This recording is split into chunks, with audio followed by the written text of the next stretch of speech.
നമസ്കാരം. തിരുവനന്തപുരം വിമാനത്താവളത്തോടനുബന്ധിച്ച് അദാനി ഗ്രൂപ്പ് പദ്ധതിയിട്ടിരിക്കുന്ന പഞ്ചനക്ഷത്ര ഹോട്ടലിന്റെ നിർമ്മാണത്തിന് അനുമതി നൽകാൻ കേന്ദ്ര പരിസ്ഥിതി മന്ത്രാലയം സംസ്ഥാന സർക്കാരിനോട് ശുപാർശ ചെയ്തിരിക്കുകയാണ്.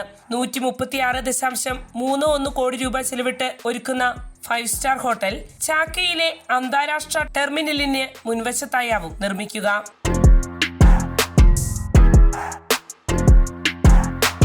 തിരുവനന്തപുരം വിമാനത്താവളത്തിന്റെയും പരിസരത്തിന്റെയും വികസനം ലക്ഷ്യമിട്ട് 1300 കോടി രൂപ ചെലവിട്ട് സാധ്യമാക്കുന്ന സിറ്റി സൈഡ് ഡെവലപ്മെന്റ് പദ്ധതിയുടെ ഭാഗമായാണ് ഈ ഹോട്ടൽ പണിതുയർത്തുന്നത്. വിമാനത്താവളത്തിലെ അന്താരാഷ്ട്ര ടെർമിനലിൽ നിന്ന് 150 മീറ്റർ അകലെയായാണ് അത്യാഡംബര ഹോട്ടൽ നിർമ്മിക്കപ്പെടുന്നത്. വിമാനത്താവള പരിസരത്ത് നിർമ്മിക്കപ്പെടുന്ന കെട്ടിടമായതിനാൽ ഉയരത്തിന്റെ കാര്യത്തിൽ ചില നിയന്ത്രണങ്ങളുണ്ട്. അതിനാൽ 23 മീറ്റർ ഉയരത്തിലായാണ് ഈ 5 സ്റ്റാർ ഹോട്ടൽ നിർമ്മിക്കപ്പെടുക. 33,092 ചതുരശ്ര മീറ്റർ വിസ്തൃതിയാവും ഈ ഹോട്ടലിനുണ്ടാവുക. 240 മുറികളും ഇവിടെയുണ്ടാകും. 660 സീറ്റിംഗ് സൗകര്യമുള്ള കൺവെൻഷൻ സെന്ററും റെസ്റ്റോറന്റും അടക്കം മികച്ച സംവിധാനങ്ങളാകും ഹോട്ടലിന്റെ ഭാഗമായി ഇവിടെ ഒരുക്കപ്പെടുക. അതോടൊപ്പം യാത്രക്കാർക്കായി വിശാലമായ കൊമേഴ്ഷ്യൽ ഷോപ്പിംഗ് കോംപ്ലക്സും സജ്ജമാക്കപ്പെടും. 2021 അദാനി ഗ്രൂപ്പ് തിരുവനന്തപുരം വിമാനത്താവളത്തിന്റെ നടത്തിപ്പ് ഏറ്റെടുത്തത്. ആ അവസരത്തിൽ തന്നെ വിമാനത്താവളത്തിൽ ആഡംബര ഹോട്ടൽ നിർമ്മിക്കാനുള്ള പദ്ധതിയും അദാനി ഗ്രൂപ്പ് തയ്യാറാക്കിയിരുന്നു.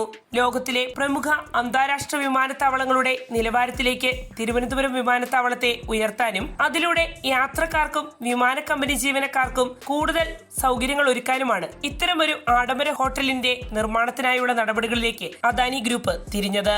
വരുന്ന 1 വർഷത്തിനുള്ളിൽ ഈ ഹോട്ടൽ സമുച്ചയ നിർമ്മാണം പൂർത്തീകരിക്കപ്പെടുമെന്നാണ് പ്രതീക്ഷിക്കപ്പെടുന്നത്. പദ്ധതിക്ക് ആവശ്യമായ പാരിസ്ഥിതിക അനുമതി നൽകാനുള്ള ശുപാർശയാണ് കേന്ദ്ര പരിസ്ഥിതി മന്ത്രാലയം സംസ്ഥാന സർക്കാരിന് നൽകിയിരിക്കുന്നത്. സംസ്ഥാന സർക്കാരിന്റെ ഭാഗത്തു നിന്നുമുള്ള അനുമതി ഉടൻ ലഭ്യമാകുമെന്നാണ് കരുതപ്പെടുന്നത്.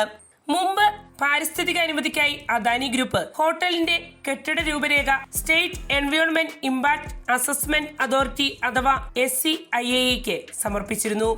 എന്നാൽ കെട്ടിട രൂപരേഖയിൽ മാറ്റം വരുത്താൻ SCIA അദാനി ഗ്രൂപ്പിനോട് നിർദ്ദേശിക്കുകയുണ്ടായി. അതേ തുടർന്ന് വേണ്ട മാറ്റങ്ങൾ വരുത്തിയ രൂപരേഖ പാരിസ്ഥിതിക അനുമതി ലഭിക്കാൻ അദാനി ഗ്രൂപ്പ് പുനഃസമർപ്പിക്കുകയും ചെയ്തു. എന്നാൽ SCIAയുടെ കാലാവധി കഴിഞ്ഞതിനാൽ അനുമതി ലഭ്യമായില്ല. അതോടെ തീർപ്പാക്കാത്ത അപേക്ഷ കേന്ദ്ര പരിസ്ഥിതി മന്ത്രാലയത്തിന്റെ ശുപാർശയ്ക്ക് അയക്കുകയായിരുന്നു. നിലവിൽ കേന്ദ്ര മന്ത്രാലയം ശുപാർശ ചെയ്തതിനാൽ സംസ്ഥാന സർക്കാരിന്റെ പാരിസ്ഥിതിക അനുമതി ഉടൻ ലഭിക്കുമെന്നാണ് കരുതപ്പെടുന്നത്. അനുമതി ലഭ്യമായാൽ 1 വർഷത്തിനുള്ളിൽ കെട്ടിട നിർമ്മാണം പൂർത്തിയാക്കാനാണ് ലക്ഷ്യമിട്ടിരിക്കുന്നത്. തുടർന്ന് ഹോട്ടലിന്റെ നടത്തിപ്പ് ആ മേഖലയിൽ വൈദഗ്ധ്യമുള്ള അന്താരാഷ്ട്ര ഏജൻസിയെ ഏൽപ്പിക്കാനാണ് അദാനി ഗ്രൂപ്പ് തീരുമാനിച്ചിരിക്കുന്നത്. വിമാനത്താവളത്തോടനുബന്ധിച്ച് പഞ്ചനക്ഷത്ര ഹോട്ടൽ ഒരുക്കുന്നത് കൂടാതെ വിമാനത്താവളത്തിന്റെ സമഗ്ര വികസനം ലക്ഷ്യമിട്ടുള്ള മറ്റു പദ്ധതികളും ഉടൻ യാഥാർത്ഥ്യമാക്കപ്പെടും.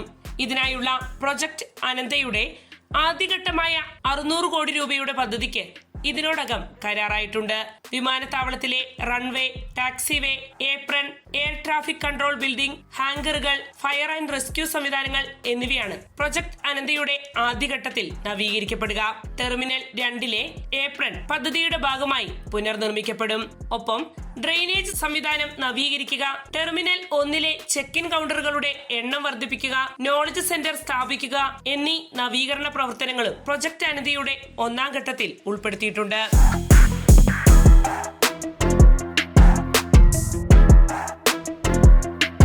വാർത്തയുടെ നിറം തേടി തനിനിറം.